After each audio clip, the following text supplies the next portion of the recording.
So I'm embarrassed that I have a career. I talk about things like trust and cooperation, and there should be no demand for my work.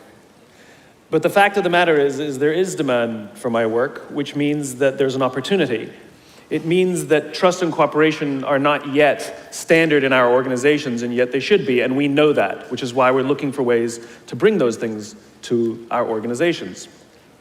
So I thought I would do something a little different today. You know, when you're speaking to tens of thousands of people and you have the opportunity to share a message, of course, most rational people would say, let's go with something I've talked about lots of times and I'm really good at, but I'm not normal, so I'm going to do something completely new, and I hope this works out.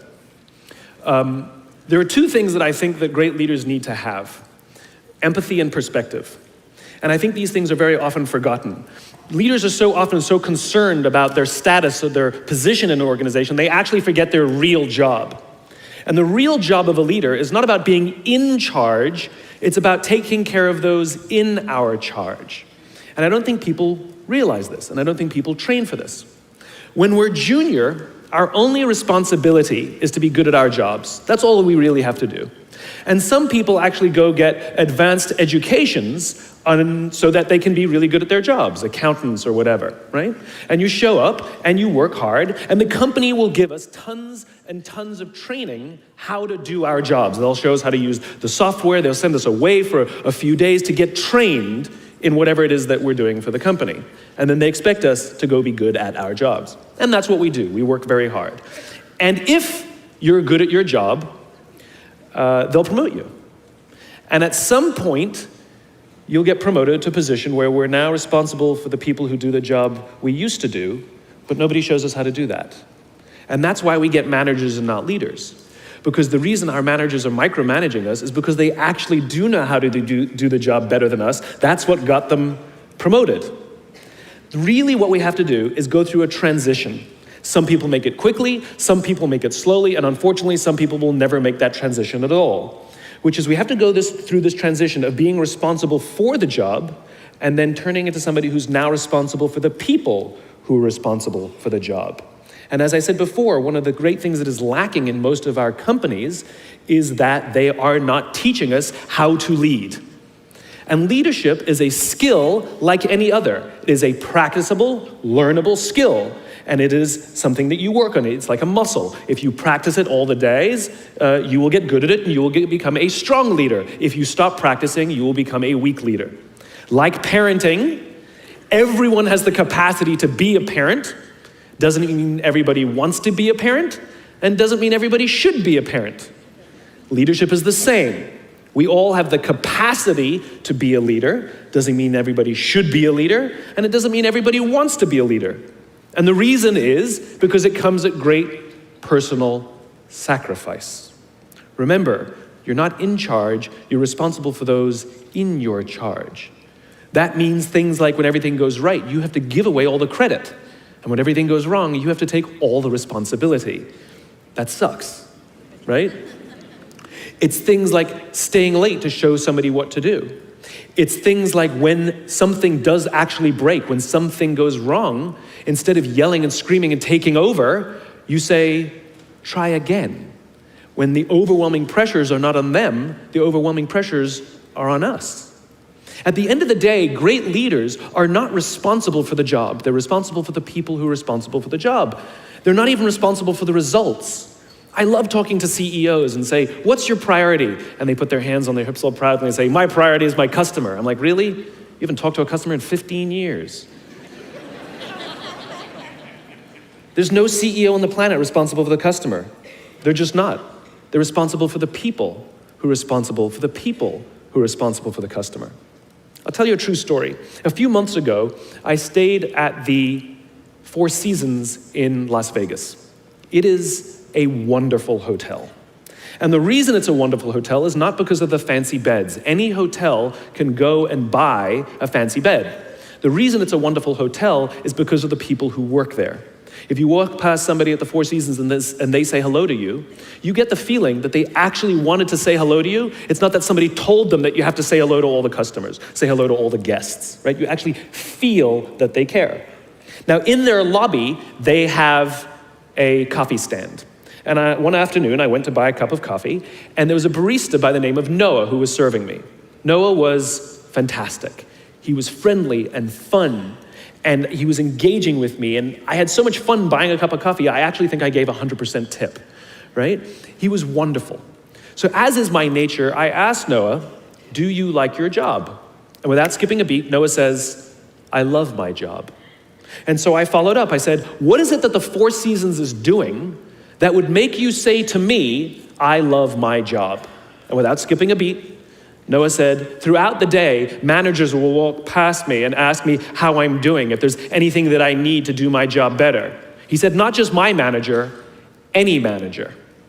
And then he said something magical. He says, I also work at Caesar's palace. And at Caesar's palace, the managers are trying to make sure we're doing everything right. They catch us when we do things wrong. He says, when I go to work there, I like to keep my head under the radar and just get through the day so I can get my paycheck. He says, here at the Four Seasons, I feel I can be myself.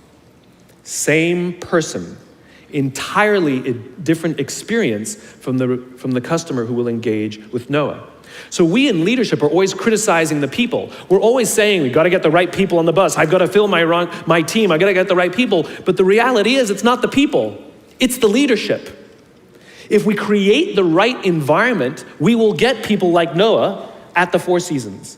If we create the wrong environment, we will get people like Noah at Caesar's palace. It's not the people. And yet we're so quick to hire and fire. You can't hire and fire your children. If your kids are struggling, we don't say, you gotta see at school, you're up for adoption.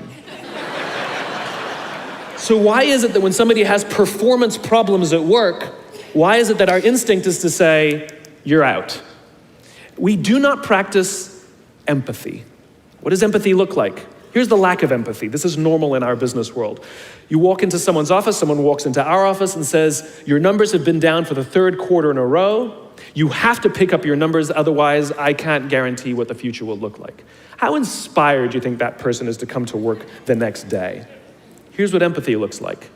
You walk into someone's office, someone walks into your office and says, your numbers are down for the third quarter in a row. Are you okay? I'm worried about you. What's going on?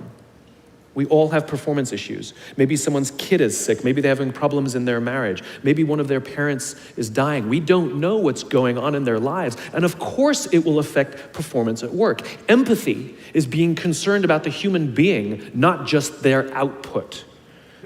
We have, for some reason, our work world has changed over the past 20 and 30 years. We are suffering the side effects of business theories left over from the 80s and 90s. And they are bad for people, and they are bad for business.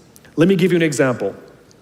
The concept of shareholder supremacy was a theory proposed in the late 1970s. It was popularized in the 80s and 90s. It is now standard form today. You talk to any public company and you ask them their priority and they say maximize shareholder value. Really? That's like a coach prioritizing the needs of the fans over the needs of the players. How are you going to build a winning team with that model? But that's normal today. We don't even perceive it as broken or damaged or wrong or outdated.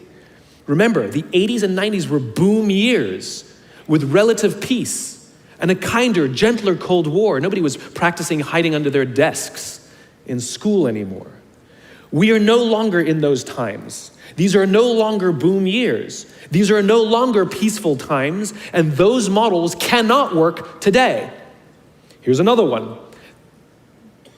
Mass layoffs. Using someone's livelihood to balance the books, right? It's so normal in America today that we don't even understand how broken and how damaging it is, not only to human beings, but to business. You know, companies talk about how they want to build trust and cooperation, and they announce a round of layoffs. Do you know the quickest way to destroy trust and destroy cooperation in a business, literally in one day? Lay people off, and everyone gets scared. Right? Can you imagine sending someone home to say, honey, I can no longer provide for our family because the company missed its arbitrary projections this year? And forget about the people who lost their job. Think about the people who kept their jobs. Because every single decision a company makes is a piece of communication. And the company has just communicated to everybody else, this is not a meritocracy. We don't care how hard you work or how long you've worked here. If we miss our numbers and you happen to fall on the wrong side of the spreadsheet, I'm sorry, we cannot guarantee employment. In other words, we come to work every day afraid. And we're asking our youngest generation to work in environments where how would any of us ever stand up and admit, I made a mistake? We're constantly being told, you have to be vulnerable. Leaders are vulnerable. What does that even mean? It doesn't mean you walk around crying, I'm vulnerable, right?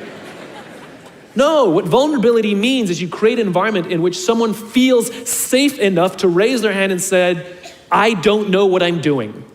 You've given me a job and I haven't been trained to do it. I need help. I made a mistake. I screwed something up. I'm scared. I'm worried. All of these things no one would ever admit inside a company because it puts a target on your head in case there's another round. And so we keep it to ourselves. And how can a company ever do well if nobody's ever willing to admit they made a mistake, that's scared, or they don't know what they're doing?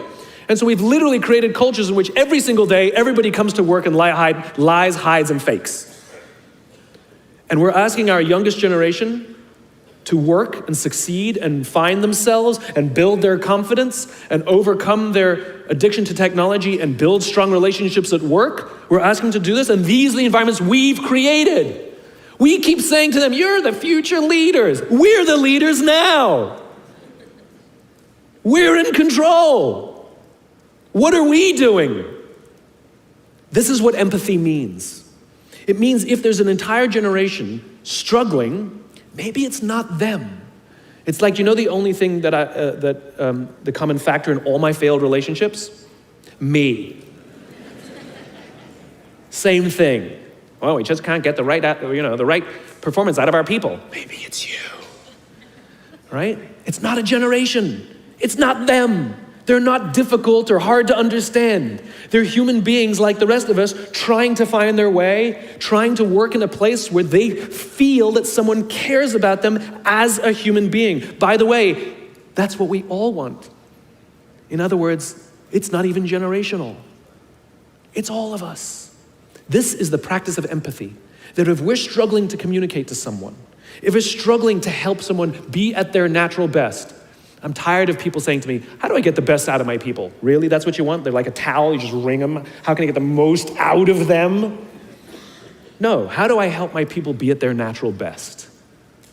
Right? We're not asking these questions. We are not practicing empathy. We have to start by practicing empathy and relate to what they may be going through. And it will profoundly change the decisions we make. It will profoundly change the way we see the world. Someone's driving to work. You're driving to work. And someone wants to cut into your lane. What do? Do you pull your car up or do you let them in? Most of us pull our cars up and go like this. You wait your turn.